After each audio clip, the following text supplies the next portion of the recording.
Hello everybody and welcome to a brand new video. Today's book review video is going to be on a book that I have been delaying for some time. It's actually a follow-up to the cars of the 50s and 60s.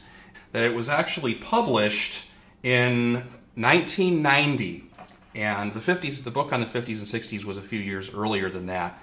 Especially if you're like Gen X like me or you're older, the year 1990 was a very momentous time in history. It was an important and transformational time historically, politically, socially, and especially as a result of all those things in the auto industry. And so the book in question is Cars of the 70s and 80s.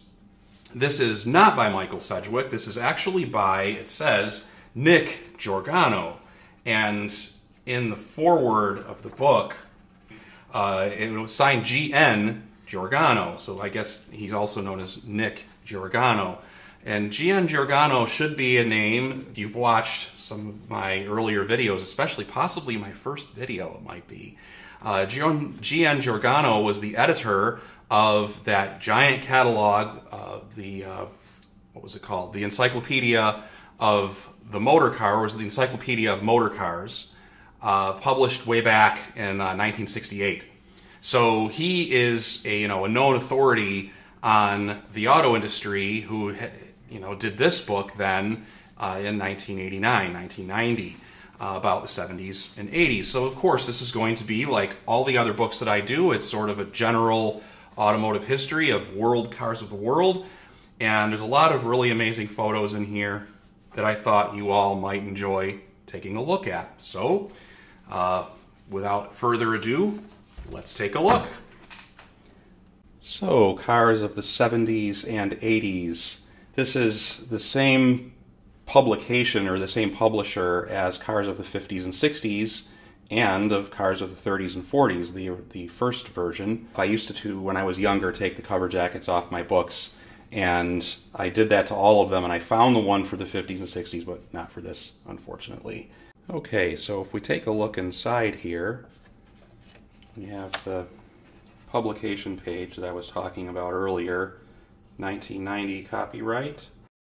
The titles of the different chapters are nowhere near as kind of poetic sounding as the one in Sedgwick's books. I actually like Sedgwick's narrative style quite a bit. I have read this book as well. Here's the first chapter on hatchbacks for the family and sportsman. Hatchbacks, so, hot hatches. It doesn't seem that they're saying the 2CV is a Super Mini or like a hatchback, because it was neither. But it's one of the holdovers from like the 50s. It's still around in the 70s and 80s, and it would be discontinued at the end of the period for this book. So here's like the first color page, and we can recognize right away the Mini Clubman. This green version I think is like 1978, and the Mini Clubman was, I think the original Mini was possibly done in they call it the Countryman style with like a kind of a state version. And when the Mini Clubman came out in 1970, it had this kind of square, this kind of long and square nose, very 1970s British Leyland kind of styling. And today it looks really good, and I do like the color, and I like the sporty wheels. And then we have here the Innocenti Bertoni built version of the Metro.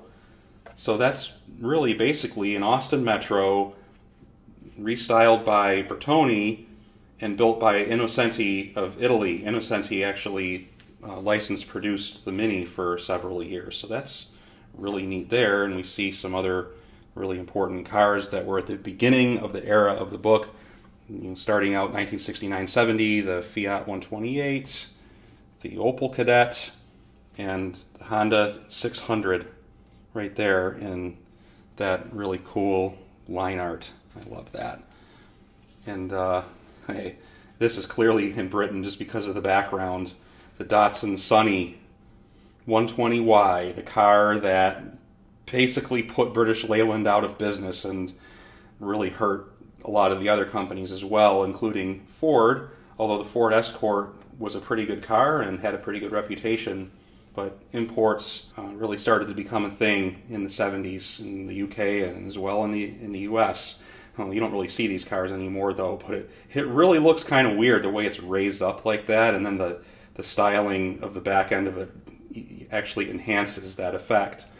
Over here we have a car that we've absolutely seen on my channel, the Renault 8. I have an orange one. It's a 1/18 scale model, but a really neat view of the car. I like how they've pictured it from the back because, of course, it's rear-engined. And, of course, they can't forget the Beetle, still around. Austin Maxi in line art, really cool. And there's the good old Simca 1100, another car that I've talked about quite a bit in the story of Chrysler Europe. This is a really important car. It says here it was made 67 to 79, but we know that that's actually not really true. It was built until 82 in this form. It was rebadged as a Talbot at the end, and then there's actually like a Matra, like a pickup truck cabrio version of this that was made for even a few years later. We have Fiat's 127, and I think they would make this later in Poland. Auto Bianchi, the A112. I don't know, I see this in car books, and I've actually never ever seen one of these in the metal. So, a collection of cars. You have the Austin Metro right there with the new badging you can see on the front of Austin Rover Group. This must be after 1982, this car, because they renamed British Leyland the Austin Rover Group for a little while. We have the very important Mazda 323 right here, also sold really well in the UK, and it's sold here in the States pretty well. Daihatsu. This one is a Nissan Micra. It's really bland looking, but yeah, you can see how the hatchback is like, all these cars are hatchbacks. And even the Soviets were in on the act, and that it was called the VAZ 2108 in the USSR, but it was exported as the Lada Samara. I think even the Russians nowadays really just call this car the Lada Samara. So that's like the Soviet design version of a hatchback too. Peugeot 104 being seen up there. Car that really started the hot hatch craze. The Golf GTI. When you look at this picture, it looks like, okay, why did they show the same car in two pictures? But it's not exactly the same. The one up here is kind of the Mark I version of the VW Golf, the GTI in 1975, and then when they updated it in 84. So you have the 84 version, and that has that kind of those really weird back lights. They didn't show it from the rear. I'm used to seeing it from like the rear, and I've seen tons of these over here, you know, in the States. This car, though, stateside, was not sold as a Golf. The Europeans, you all know it as a Golf, but over here it was sold as a Rabbit. I'll actually show you an advertisement. It's, I think, in this book. GTI was like the ultimate acronym of the 1980s and 70s and 80s. Everybody wanted a GTI, which was like Grand Touring, and I would usually be like injection, so like a fuel injection, but it's the Escort XR3, which is another really great car from that era. So yes, the Renault 5, that's an ultimate hot hatch with the bulging rear. Isn't this a front-wheel drive car though? So these were really well known in racing. And then the Brits have their version, which is the Vauxhall Chevette, and that's like way cooler than the American Chevette that we got over here, which was just a, a horrible, dreary econo shed from the mid-70s just to save gas money. And a review of the 70s would not be complete without the Morris Marina. Right up here, the four-door Marina and the kind of hatchback version. What did they actually call it? They didn't call it the Skipper, did they? I hope not. The Marina was sold here in the States as an Aston, actually. We don't know it necessarily as, well, we do know it as a Morris Marina, thanks to Jeremy Clarkson, but it was sold as an Aston Marina over here back in the 1970s briefly. It didn't last long because it's like a really terrible car, but it actually says right here that they found 700,000 sales. Oh, I wonder if that's worldwide. Luxury cars survival. Another Citroen prefaces this chapter, and it's the Citroen SM, which is a car that is highly desirable today. Saab 9000. That's a very 1980s version of the Saab. These kind of aluminum wheels started to become a thing in this era, as did the rear spoiler. But in the 80s, like, a lot of things started to become popular. The blackout trim started to become a thing. Using a spoiler started to become a thing. Chrome exhausts and dual exhausts. BMW, and was that an original package though, lowered like that in the 80s?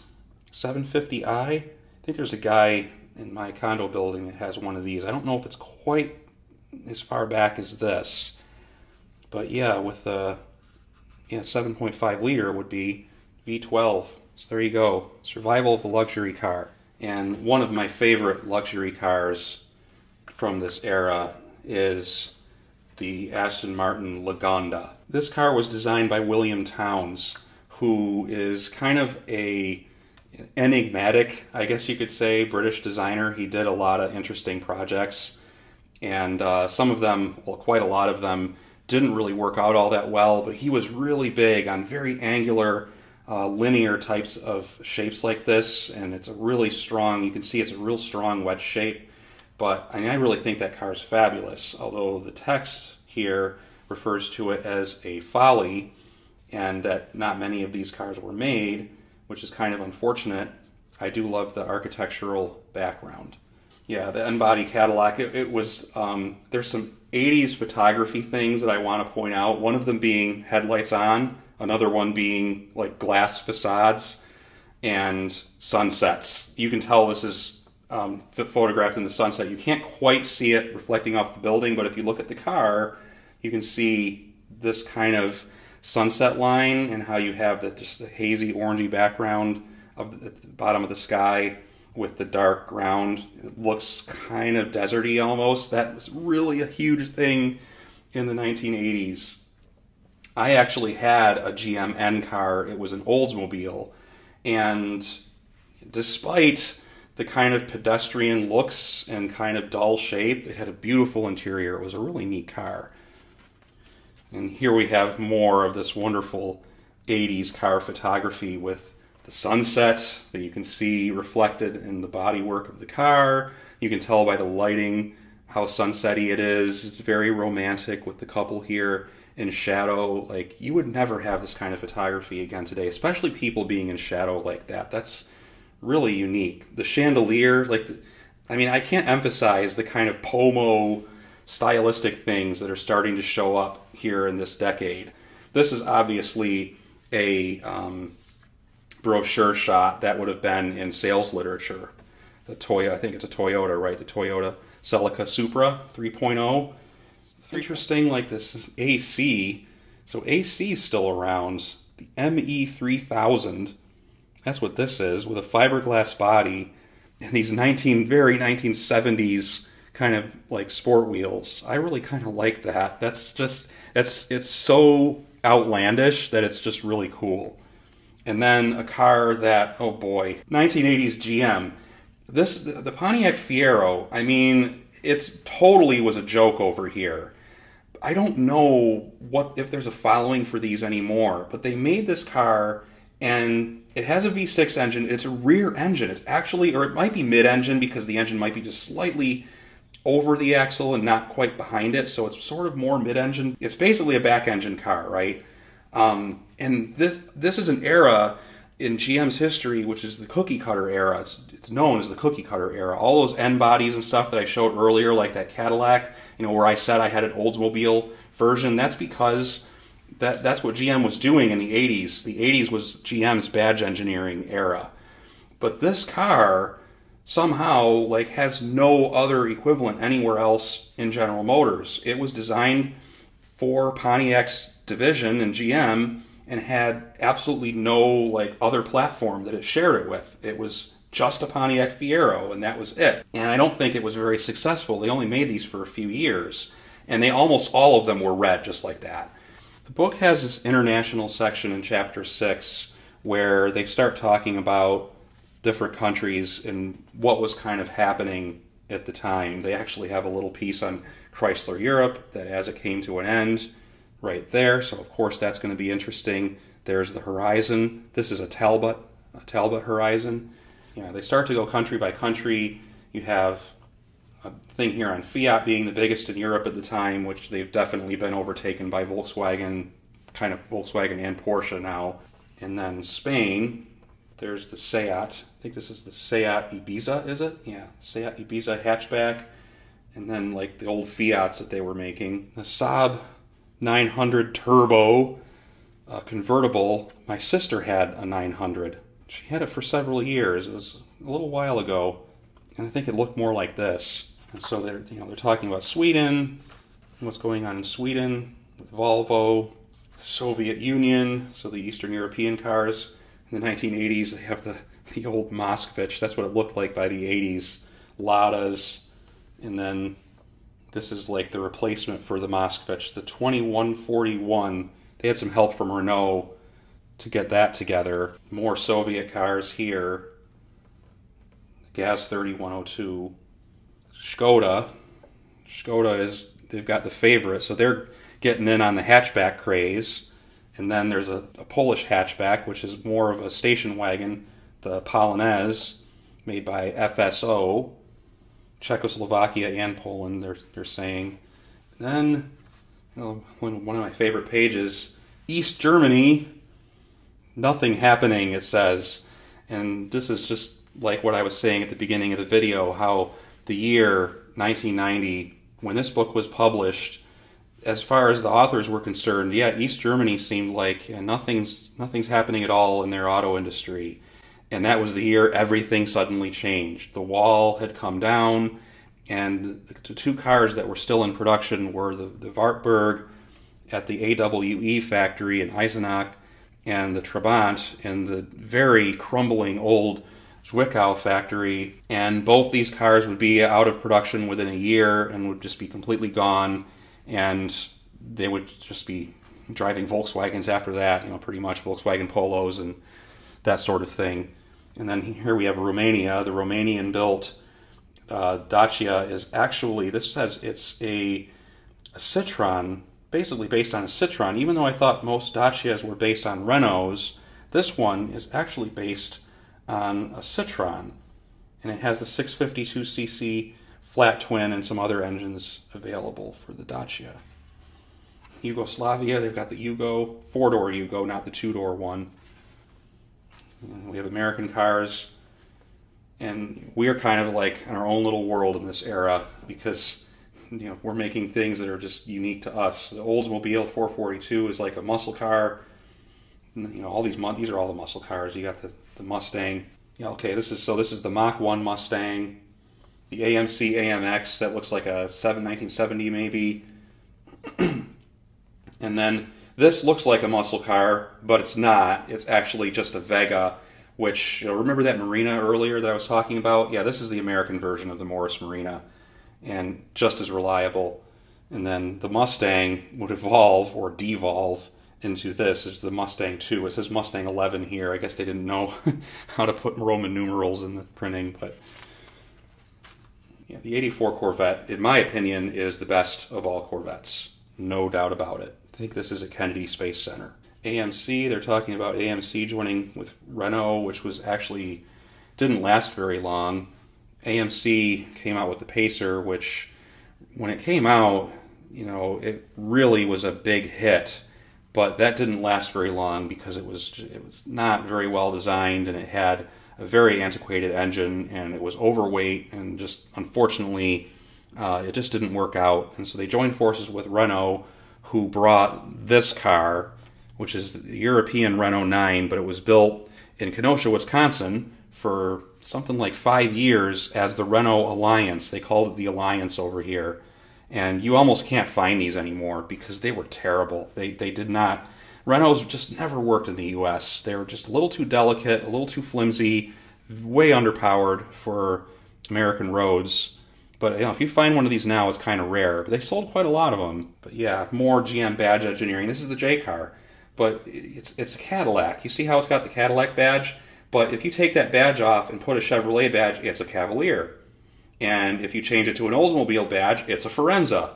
And there's a Pontiac version. It's like, this is what I was saying about the Fiero, how that was like a special car that GM made. They spent all that money on that little rear-wheel drive platform that they could only sell a few cars with.